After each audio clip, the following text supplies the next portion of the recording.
They are simply ridiculous over the last 9 games, over 3 years. So this is not just a trend over a year or two.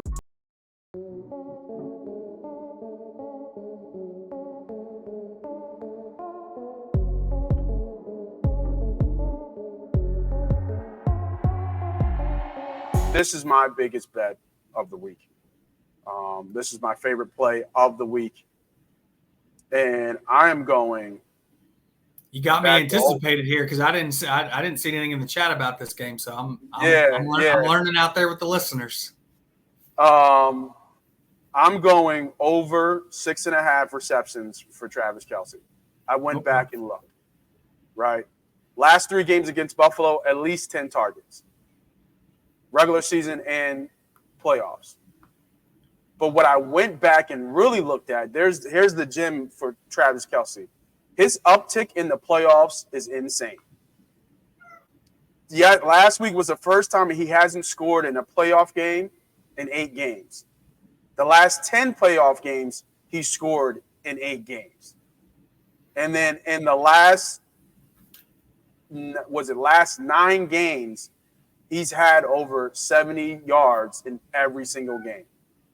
This is where Mahomes and Travis pick it up for the playoffs. And this is why they're so dangerous. I love Travis Kelce in this game. This tells me a Travis Kelce game all over it. We saw him wake up against in the last game. Who did he play? Who did Casey play? Miami. You saw him wake up in Miami in cold frigid weather.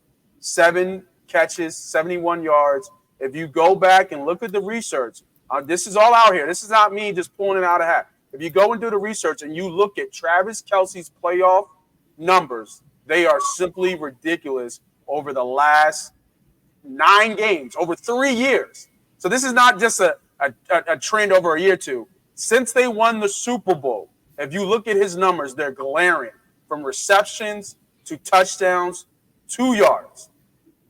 I have Travis Kelce over 6.5. I got it on ESPN. I got it at plus money.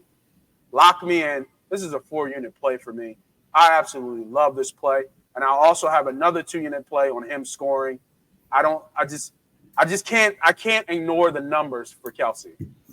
Probably, arguably, the greatest tight end in history to play the game.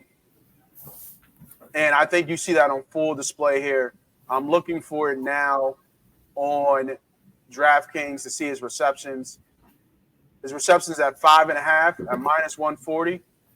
Like I said, on DraftKings, on ESPN bets, it was plus money. I'm already locked in. You can go to ESPN and do that. Let me see if they have the alt receptions here. I don't think they do. They don't have alt receptions here as of yet. He's at 5.5 at minus 140, which I still think is a steal, even though you're going to pay for the juice. If Casey wins this game, Kelce's going to have a game, and he's going to do what Travis Kelce does. Absolute, everything Kelce in this game, I like. And I took his anytime touchdown score. That was at minus 150. Plus 115. I just think that there's too much value on Kelce here. Hall of Fame player, Hall of Fame tight end, arguably the greatest tight end to ever play. I'm on Travis Kelce, everything in this game. Lock me in. Travis Kelce, plus 140. It's even better odds on here. Lock that in. He has a day in this game. He has a day. A lot of people think this is Buffalo's year to get past Kansas City because especially it's Mahomes' first road game in the playoffs. Yeah, okay, we'll see about that. We'll see who makes the mistake first in KC versus Buffalo. Love this matchup, though. Love this rivalry that's building. Sooner or later, Buffalo will get over the hump. Unfortunately, I don't think it's this game. I like KC to win the game too. KC to win. Are you taking the money line? I would take the money line. I don't have a bet on KC to win, but in a coin flip game, you're giving me Mahomes. Yeah. Yeah. I love Allen. We talk how he's a cyborg, and as a quarterback and what he can do. he just makes those mistakes that Mahomes doesn't. He just does. And Kelsey and Mahomes, their game raises in the playoffs. They just do. When you look at the numbers and you look how they play, it just raises the game. And now they have somewhat of a legit running game. They have Rice coming on as well. You know, you still got, you know, Big Red in terms of coaching this team the right way. He'll have a wrinkle here and there just to keep them, you know, keep Buffalo off case. Buffalo's going to have to press to win this game. They're going to need Stephon Diggs to have a Stephon Diggs type game. And he's been MIA for a good amount for whatever reason. I like Kincaid on the Buffalo side here as well. They'll use those tight ends. But let's remember, KC, this is the best defense Patrick Mahomes ever had. And that passing defense is top notch with those two rookie corners. Yeah, man. Give me Travis Kelce anytime touchdown over 6.5 alternate receptions. Lock me in. I like that. So the interesting part about this matchup, and I think I haven't pulled the trigger on a bet in this game yet, but I am actually leaning the Chiefs. Everyone is saying it's the Bills' year, and that is true. But man, the part of me thinks that I like Sean McDermott, dude. He's a LaSalle grad. He graduated out of high school, dude. But yes, sir. He's not Andy Reid. Andy Reid is gonna win that matchup. Okay, so yep. I'm already factoring in the fact that Andy Reid will come up with something. I think Steve Spagnuolo is as good a defensive coordinator as in the National Football League. No team has been able to score 30 points on the Chiefs all year. The Bills had 20 points last time they played. They put Josh Allen in a torture chamber. L'Jarius Sneed's as athletic of a corner as there is in the National Football League. He can run with Stephon Diggs or Gabe Davis all day long. And when I look at the first matchup, and I remember watching the game, Kansas City couldn't run. And it was that game that Isaiah Pacheco was hurt. They had no downhill running game. So it was just like pass, pass, pass. They had a bunch of drops. It was that, you know, they should have basically beat the Bills, and they lost it. Wasn't it the game where old boy got tackled? Didn't Rice get tackled?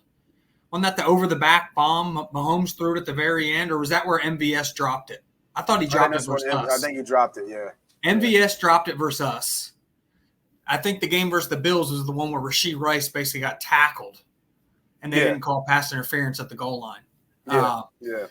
Long story short, if Isaiah Pacheco's in this game and he's providing that downhill threat, I just don't know if Buffalo can win that 20-16 game again this time around if you're swapping out Clyde Edwards-Helaire for Isaiah Pacheco. Mm-hmm. And to me, that's kind of the difference in this game. I figured this would be the Teaser King special. I figured he'd be all over the Chiefs, teased up. So I figured we'd have something from Diddy in this game. I like the under. Under. I like the under. It's not going to be a big play. I was kind of leaning, back and forth. I think all my bets this week have been just 3 units. I was thinking about 5, but I went 3 on the CJ Stroud passing prop. I went 3 here. I just like the under. I think both defenses are going to be able to bottle up both QBs. Yeah. I agree, and I just it just sucks because I am a Josh Allen fan, but Josh Allen to throw a pick, I want to see what those odds are because he does. He's a turnover machine. Josh Allen to throw a pick at -105. And I feel like that's the game, right? Like, I feel like if Josh Allen plays clean, they're going to win. If he has a turnover, they might lose. And he's a turnover. He's had a turnover in almost every game this year. Yeah. And could it be the game that he shows up and that he is possible, but I've seen him become a monster against Kansas City. I think last game in Kansas City, he had like almost 350 yards, total yards or something like that, 380 yards. The game when they went overtime in the playoffs. He went off. Yeah. And it still wasn't enough. It's just not enough. So I'm going to add this interception prop here, Josh Allen, just a small bet for a unit. I'm going with the trend. I'm going with the numbers. And unfortunately, I think he gives up that chicken. All right. That's fair.